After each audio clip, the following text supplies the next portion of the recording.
जळगाव ते संभाजीनगर महामार्ग आता 6 पदरी होणार आहे. खानदेश एक्सप्रेसवे म्हणून तो ओळखला जाणार आहे. हा मार्ग लवकरच समृद्धी महामार्गासोबत जोडला जाणार आहे. तर जिल्ह्याच्या विकासाला गती देणारा तसेच उत्तर महाराष्ट्र मराठवाड्याला जोडणारा जळगाव ते छत्रपती संभाजीनगर हा महामार्ग आता 6 पदरी खानदेश एक्सप्रेस म्हणून ओळखला जाणार आहे. विशेष म्हणजे हा मार्ग थेट बाळासाहेब ठाकरे समृद्धी महामार्गाला जोडला जाणार असल्याची महत्त्वपूर्ण माहिती मेघना बोर्डीकर यांनी विधान परिषदेमध्ये दिलेली आहे.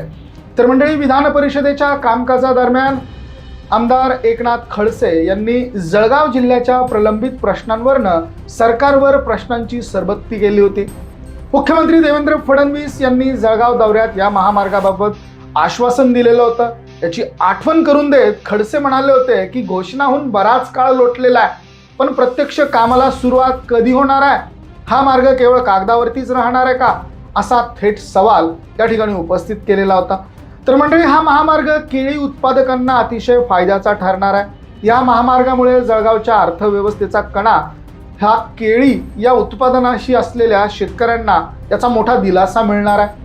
हा मार्ग पूर्ण झाल्यानंतर जळगावची केळी थेट समृद्धी महामार्गावरनं मुंबई आणि नागपूरच्या मोठ्या बाजारपेठांमध्ये अत्यंत कमी वेळेमध्ये पोहोचू शकणार आहे. या महामार्गामुळे जळगाव आणि छत्रपती संभाजीनगर जिल्ह्यातील व्यापार आणि उद्योग ही मोठ्या प्रमाणात या सगळ्या गोष्टींना चालना मिळणार आहे. तसेच विकासाची नवी आशा या महामार्गामुळे दिसणार आहे. या महामार्गामुळे जळगाव ते छत्रपती संभाजीनगर हे अंतर केवळ वेळेच्या दृष्टीनेच कमी होणार नाही, तर उत्तर महाराष्ट्र आणि मराठवाडा यांच्यातील दळणवळणाचे एक नवीन पर्व या माध्यमातून सुरू होणार आहे. खडसे यांच्या पाठपुराव्यामुळे सरकारने दिलेल्या या उत्तराने जळगाव जिल्ह्यात समाधान व्यक्त केलं जात आहे आणि या सर्वांचं लक्ष या महामार्गाच्या भूमिपूजनाकडे लागलेलं आहे.